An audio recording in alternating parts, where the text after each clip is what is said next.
Today we're making some yummy black bean meatballs. Hi foodie friends, my name is Carly and welcome back to my channel, Adventures in Yum. We'll start by spreading two 15-ounce or 425-gram cans of rinsed and drained black beans in an even layer onto a baking sheet lined with either parchment paper or aluminum foil, and that's also been sprayed with nonstick cooking spray. We then bake the beans at 450 degrees Fahrenheit or 232 degrees Celsius for approximately 10 to 15 minutes, and about halfway through we mix the beans around the pan for more even cooking. We remove the black beans from the baking sheet and place them into a large mixing bowl. We then use a potato masher or a large fork to break down the beans until they look like this. To the mixing bowl, we're then adding 2 eggs, half a cup plus 2 tablespoons or about 58 grams of breadcrumbs, half a cup or about 55 grams of mixed shredded cheese, half a cup or about 55 grams of sharp flavored cheese like Parmesan or sharp cheddar, 2 teaspoons of minced garlic, a pinch of salt, quarter teaspoon of black pepper, half a teaspoon each of parsley, sage, and thyme, no rosemary, half a teaspoon of onion powder, quarter teaspoon of smoked paprika, and a quarter cup plus 2 tablespoons of barbecue sauce. We then mix all the ingredients together until just combined.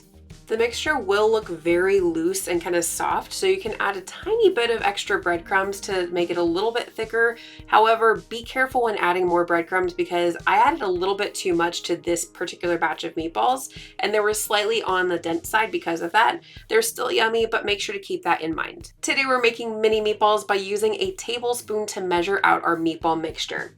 We then roll that into a nice round ball like this, and then repeat with the rest of our mixture.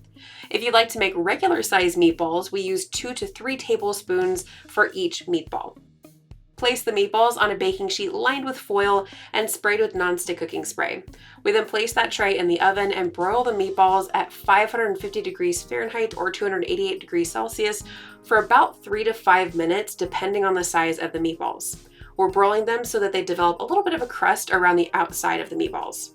We then flip them and broil them for another 3 to 5 minutes. Before we finish making our black bean meatballs, if you're getting value out of this video, then please make sure to hit that like button, click subscribe, and ring that bell to be notified about my latest video. While the meatballs are broiling, we're whipping up a quick and tasty BBQ Glaze. To 1 cup or about 283 grams of barbecue sauce, we're adding a quarter cup or about 80 grams of jam. Here I'm using raspberry, but you can certainly use other flavors. We then add a quarter cup or about 78 grams of honey. And finally, an optional final ingredient is pureed chipotles. Here I'm adding only 1 tablespoon or about 16 grams, which gives a light hint of spice and delicious smoky pepper flavor. If you love spice, you can certainly add more.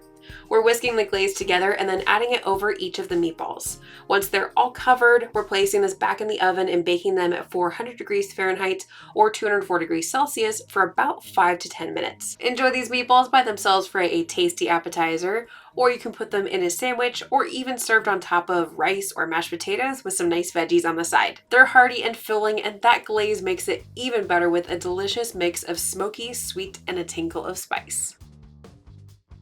Let me know in the comments if you give these a try and how you like them. If you're interested in checking out some of the products I used in this video, then please make sure to check out that video description below for some of their Amazon links. Thank you so much for joining me today, foodie friends. I'll see you next time for another yummy adventure.